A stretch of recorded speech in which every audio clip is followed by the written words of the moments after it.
Good morning and welcome to the last stretch of our semester. Over spring break, I graded your outlines. They were all pretty well done.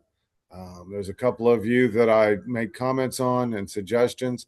What I want you to do as you're working on your paper is you take each one of those Roman numerals and turn them into the headings of your paper.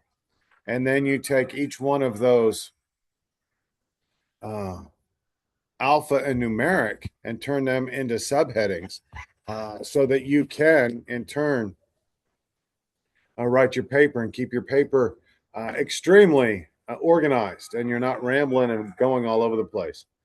Uh, Second, there was a couple of you who were in my last class and you submitted that outline. I've reset it for you to submit the correct one. Please do so as quickly as possible. Um, Discussions. I had the same problem again this week in discussions. Uh, Even if you think it is an opinion, this is academia. All opinion, even not in academia, but it's more so in academia. All opinion, every get together, everything that we do in academia, our opinions, our thoughts, our everything are influenced by the literature. Something helped us build this opinion. So if we're talking about disciplining our children, there's a reason and there's something that formed our opinion on whether or not we should be allowed to discipline our children and what kind of discipline is acceptable. Uh, even if that even if that literature is the Bible or some other research or personal communication, something that your parents taught you, there is um, something that has informed your opinion. And in academia, you have to cite that knowledge and where that knowledge came from. We as human beings are not instilled with super knowledge and knowing everything that there is. We're not Solomon from the Bible who asked God for all wisdom and it was given. Wisdom is given to us through our reading and through research and through influence experiences, but through influence of or from other people. So as we're going on through our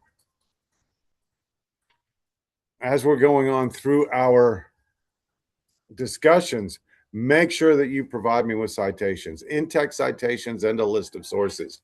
I am taking points and docking points when there is not a list of sources. Okay, even if you think this is just an opinion page and an opinion comment, this will never be Twitter. This will never be um, this will never be Twitter, and this will never be Facebook, and this will never be MySpace. This will never be Snapchat or TikTok. This is academia. Every opinion, every idea, everything that you do as a academic is influenced by the literature. So make sure that you inform the literature, you identify the literature, and you take care of ensuring that the literature is represented in your list of sources. Okay, so let me go ahead and I hope everybody had a great spring break. I hope that we're ready to go to this last stretch to the end of the semester. Finals are coming up in 5 weeks. On week 12, you have got a uh, annotated bibliography due. And then week 16, you've got your final paper due. This is going to be coming through really, really quick. So let's make a point to stay on track, and stay focused for what we're wanting to do. Um, so let me share my screen.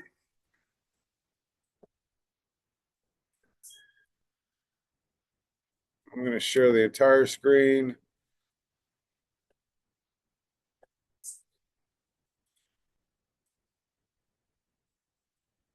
And then I can come over here. So this week is week 11. It is emergency situations and emergency management. And this is extremely important. We've had a lot of discussions about ICE and the activities of ICE and FEMA and the Homeland Security. If you've been keeping up on the news, our Congress, both the House and the Senate, have gone home for the next 2 weeks for their Easter break, and they didn't fund Homeland Security in the process. So, if you are trying to travel anywhere, the lines are going to be longer. If there's any natural disasters, those of us living in Tornado Alley, you know, there's always a storm front that comes through during Easter weekend. And well, I guess while I'm talking about Easter weekend is this weekend. Everything is still due on Sunday. So make sure that you use your time management. And if you've got a lot of family events scheduled for Easter Sunday, make sure that you get them done on time and actually early as it permits. So all discussions still have to be done by the original post has to be done by Wednesday. Your responses have to be done by Friday, and then your replies have to be done by Sunday. So Friday is Good Friday. A lot of people will be going to church and doing special things for the crucifixion in memorial of the crucifixion. Yeah. Excuse me. And then on Sunday, a lot of people go be doing things for resurrection, like Easter egg hunts and bunnies and Easter baskets and new dresses and all of the things that come along with Easter. Make sure that you get your work done. Okay. The lesson plan for this week is sitting here, and you can look at that. When disaster strikes. So this week we're going to be discussing disasters, pre-disaster plans, how we go about ensuring that we can protect our community. In Arkansas, that's going to be tornadoes. In Texas, that's good. Oklahoma, all in the plains, that's going to be tornadoes. So we're going to be discussing that, and there's the whole lesson plan here for you. Let me take this, move it up here.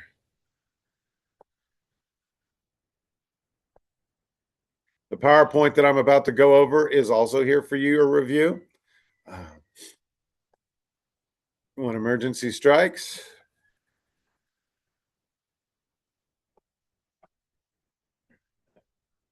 the exterior web links to help you find more resources and more information for your discussions. Okay, so you can come in here and go into the web links, which we've shared often. I share and tell you about every week. But these are websites that can help you inform your discussion. And then you put them in APA format and you can use them for your discussions. The quiz is there.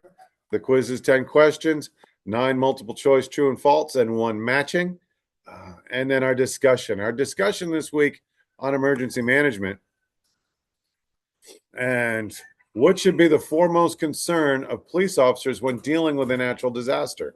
Okay, so we're going to living in Arkansas, living in Texas, unless it's the Gulf Coast, but even Arkansas, and it's storms, it's tornadoes. When hurricanes come in through the Gulf, a lot of them end up going into Arkansas as well. So, what I'd like you to do on this disaster, what is the foremost concern of police officers when dealing with a natural disaster? I want you to identify that. I want you to define it, explain it, and why, and defend why this should be your foremost concern as a police officer when dealing with a natural disaster. Jordan has already answered, and looking, his answer is safety. You are allowed to edit. So, Jordan, if you did not address what I've just mentioned, you can go ahead and edit it.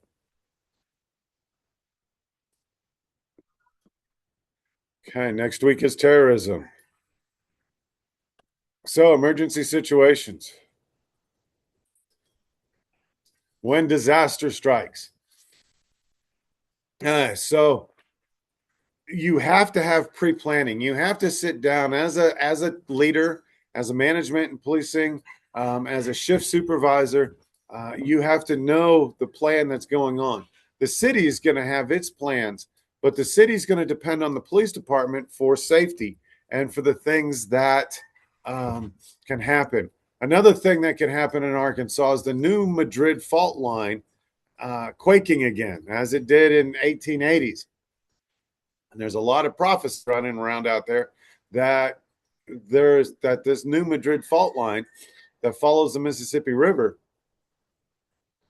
is going to quake right there near Memphis and West Memphis, Arkansas, and East Memphis, Tennessee, and that part of the river. So these are going to be some serious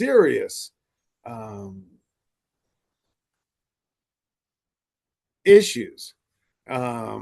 Emergencies can be natural or they can be caused by people through terrorism. Historically, many police departments have placed low priority on emergency management because they are into responding. Okay.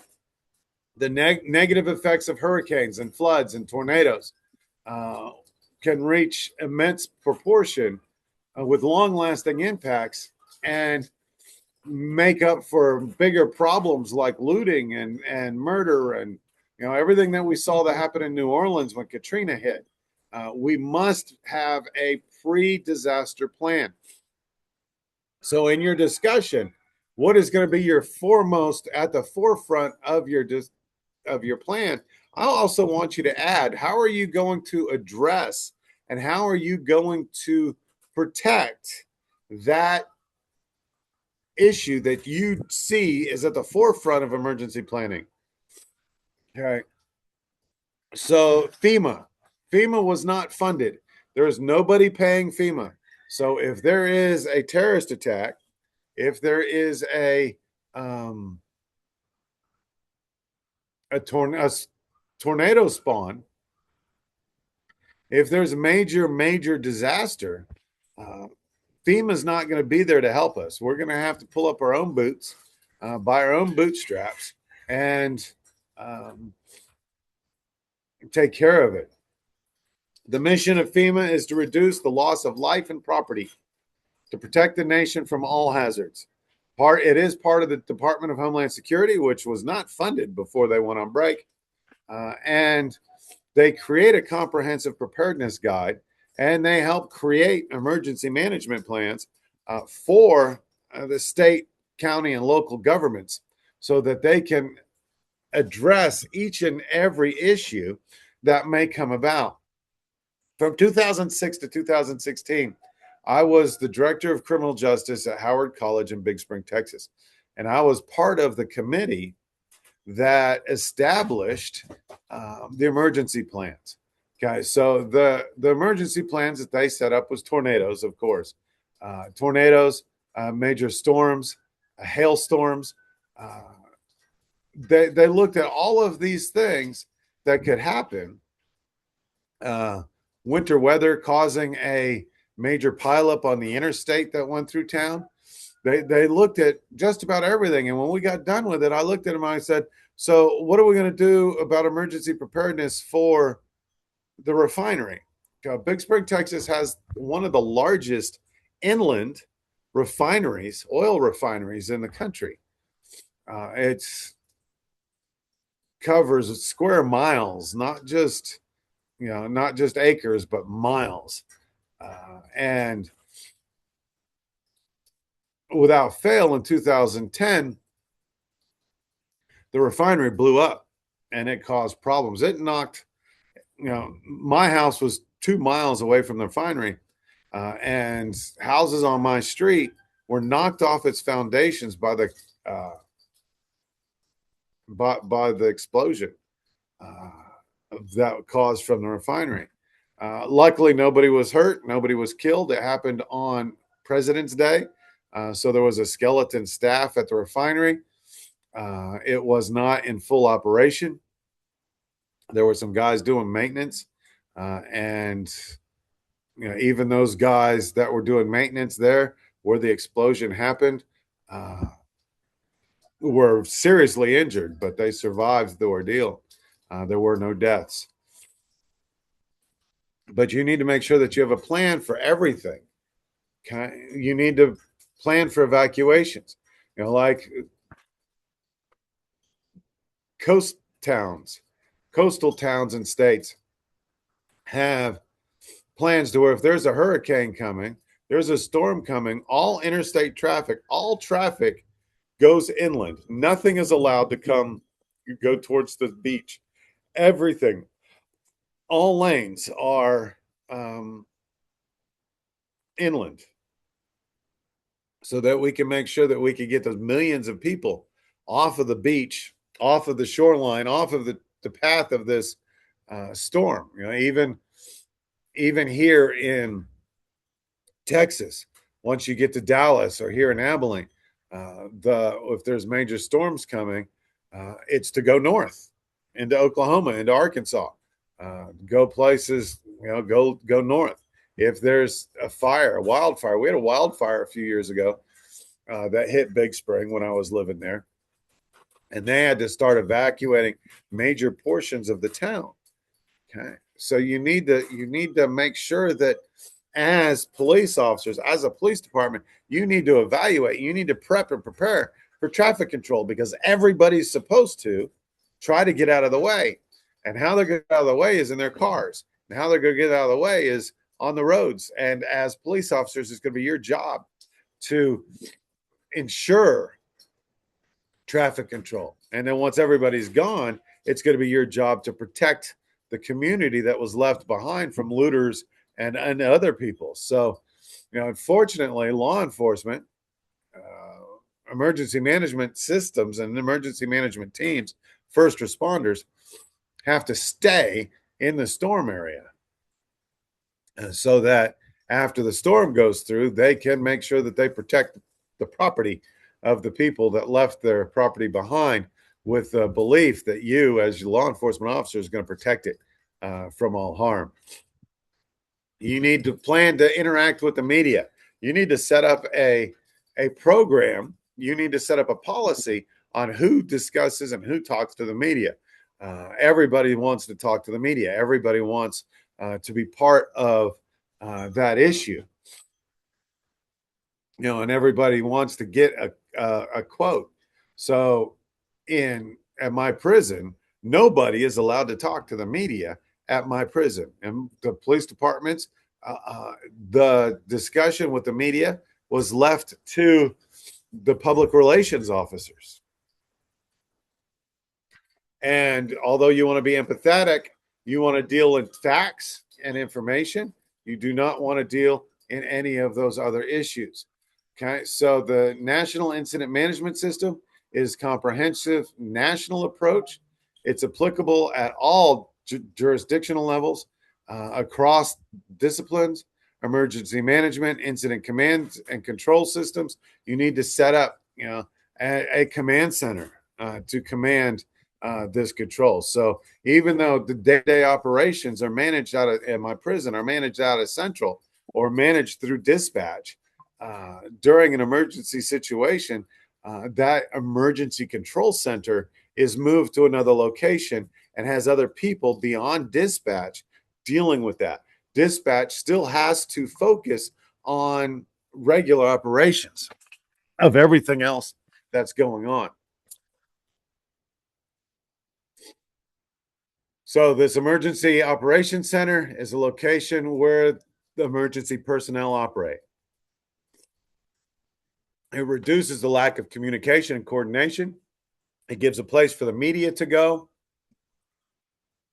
It is separate from the on-scene incident command, and the incident will dictate the location.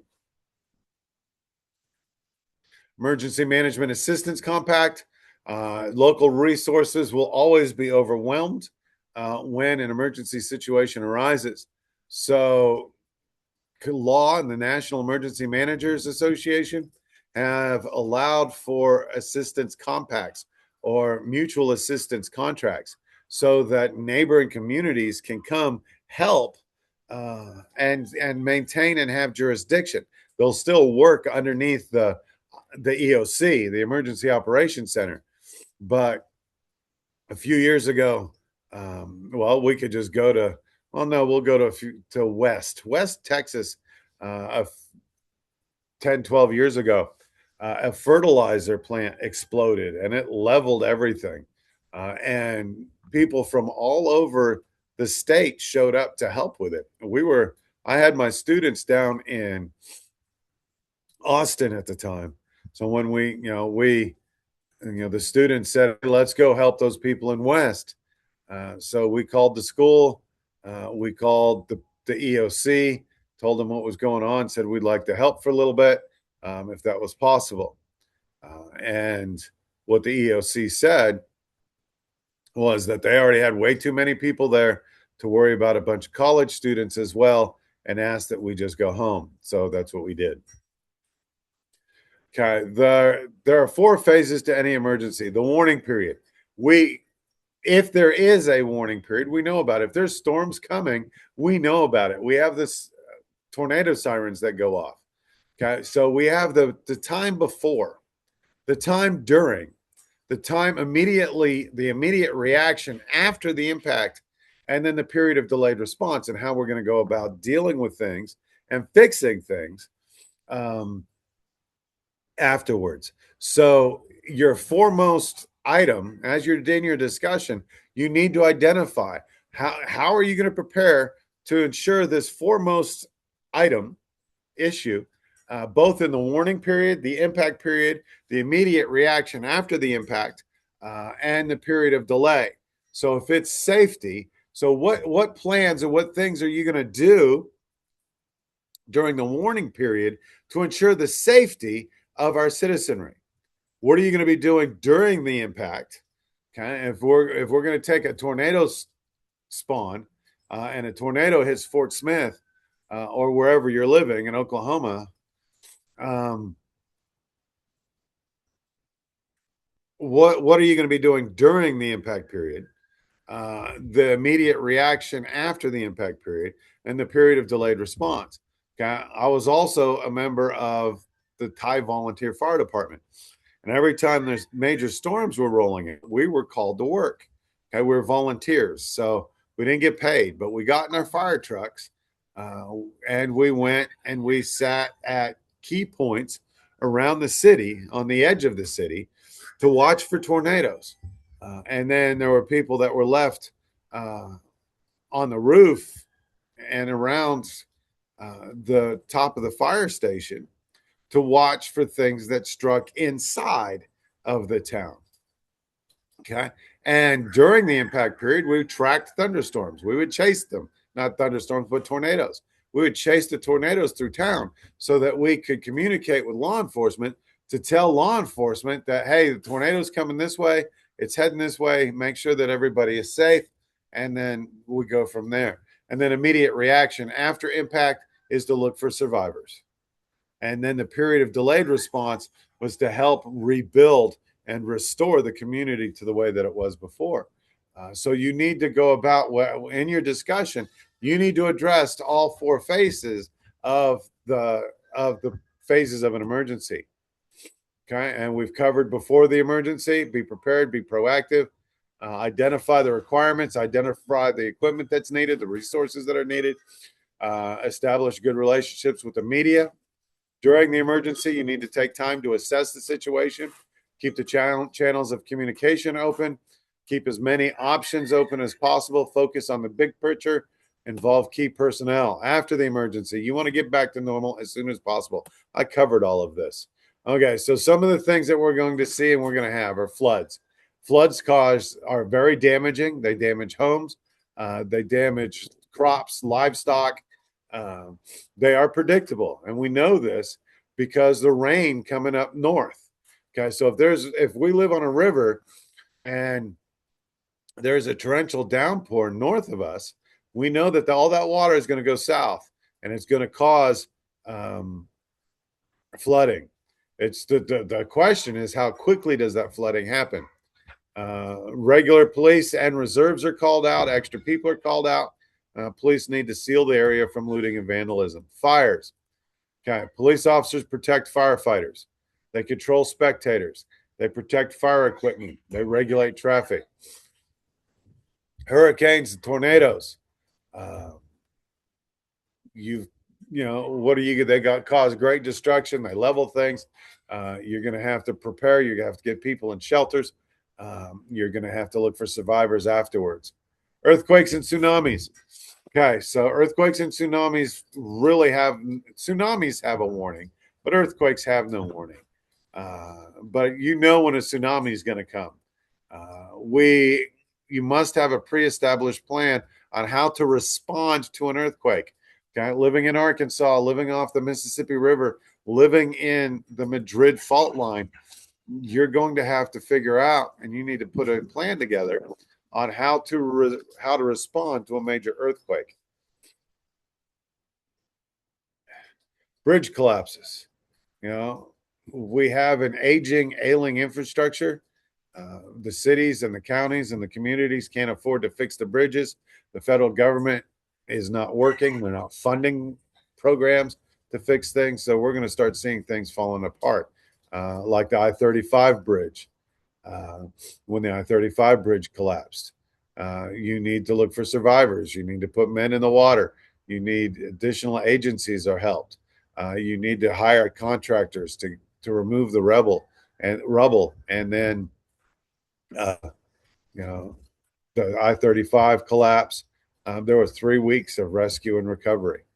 Plane crashes. You need to safety. Plan for that. The NTSB has their plans, but police should seal off the area. Other jurisdictions may be involved because aircraft crashes, plane crashes cover a lot of area. You need to make sure that you have fire, EMS, and hospital staff available.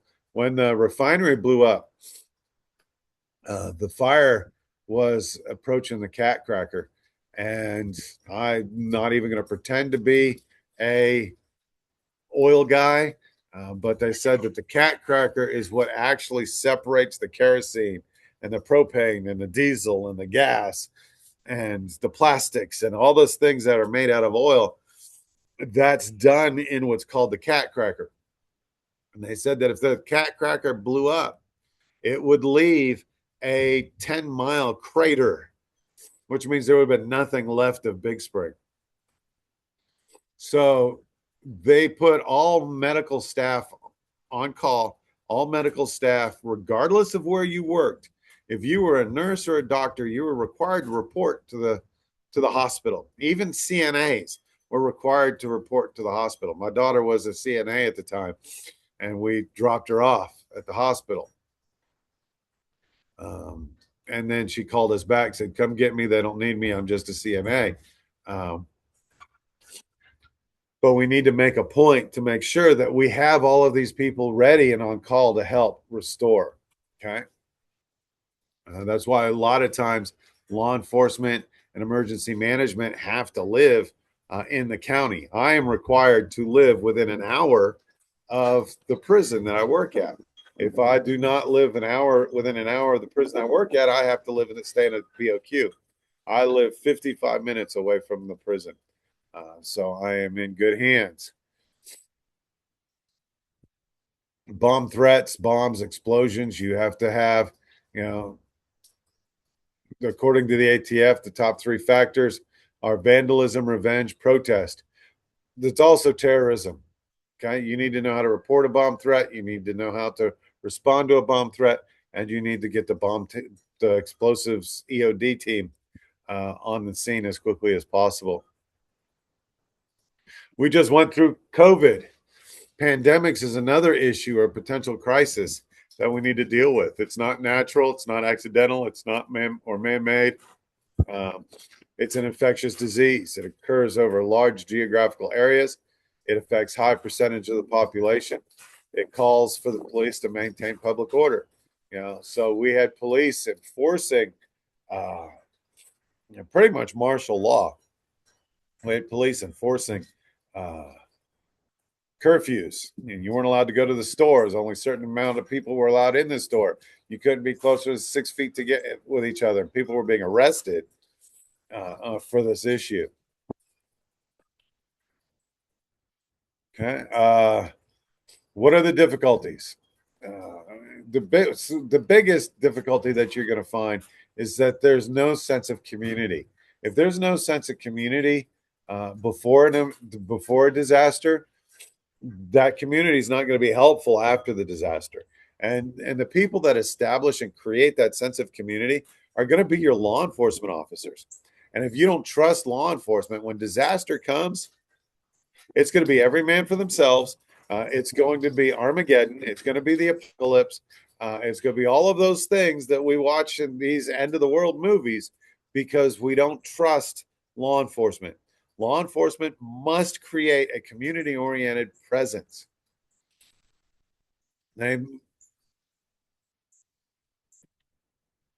So, police departments should have pre disaster plans.